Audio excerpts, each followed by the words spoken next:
Madam Khaleda জিয়ার ইতিহাস আপনারা জানেন না, যে আল্লামা সাঈদীর জন্য আপনারা সবচাইতে বেশি বগুড়ায় জীবন দিয়েছেন। যে আল্লামা সাঈদীর ফাঁসির রায় ঘোষণা করার পরে বগুড়ার মানুষ সবচাইতে বেশি মামলা হামলায় এই শাহজাহানপুরবাসী।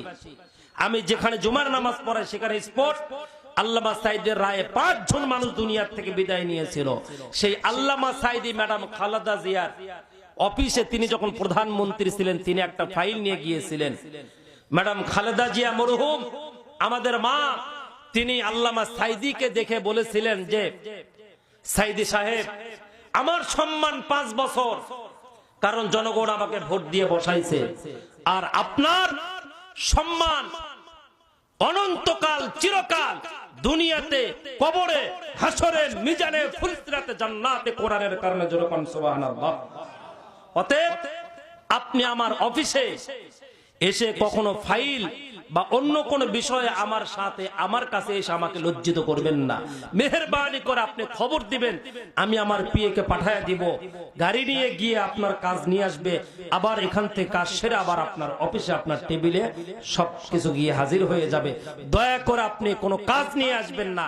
এমনিতে যদি কোনো খোশ কোন আলোচনা বা চা বা আমি প্রধানমন্ত্রী হিসেবে সাক্ষাতের কোন মানে স্বাভাবিক একটা ইয়া থাকে তাহলে আসবেন, এছাড়া কোনো কাজ নিয়ে এসে আপনি লজ্জিত করবেন না আমাকে। জোরে কোন আল্লাহু আকবার। এমন বড় উদার মনের মানুষ ছিলেন ম্যাডাম খালেদা জিয়া।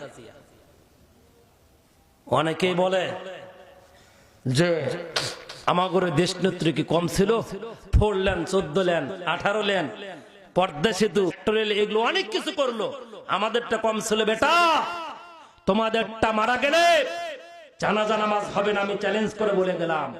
তার কারণ ইন্ডিয়াতে মুসলমান বেশি না হিন্দু বেশি? কথা বলেন। যে দেশে হিন্দু বেশি থাকে ও দেশে জানাজা নামাজ কেমনে হয়? ওরা মারা গেলে একটা কাপ্তিস যদি মারা যায় ডাইরেক্ট গঙ্গার জল নিয়ে যায় ডুবাবে, আর ধুতি পরাইয়া ডাইরেক্ট শ্মশানে নেবে। কথা কোন ঠিক কিনা? কারণ এদের মুখে নাই কোনো দাড়ি, এদের মুখে নাই কোনো দাড়ি, মাথায় নাই টুপি, এদের নামাজের কোনো বালাই নাই। এদেরকে কে জানাজা দেয়? ডাইরেক্ট ধুতি দিয়া গঙ্গার জল দিয়া ঠাকুর মশাই দেয় ডাইরেক্ট পোড়ায় সাফ করবে। কথা কোন ঠিক কিনা? কামা তাদিনু তুদানু, যেমন কর্ম তেমন ফল।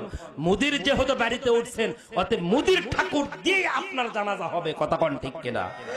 আল্লাহ তাআলা ওদের জন্যও দোয়া করে আমরা হেদায়েত দান করুক। বলেন আমিন। উচ্চ আওয়াজে বলুন আমিন। সম্মানিত হাজিরিন ইকরাম, প্রিয় উপস্থিতি, আমি আপনাদের কার লম্বা সময় দিয়ে ডিস্টার্ব করব না। আমি অত্যন্ত দুঃখিত, মর্মাহত। গত বছরের মতো এই বছর আমি মাইক পাই নাই। আমার লাইফে কোনোদিন মাইকের বদনাম করি না, কিন্তু কোন দোয়া করে চলে আসে।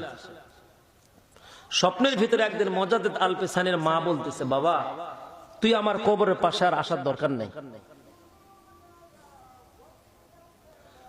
চলে যা। তখন বলতেছে, মা কেন, কি কারণে? মোজাদ্দেদ আলপেসানির মা বলতেছে, বাবা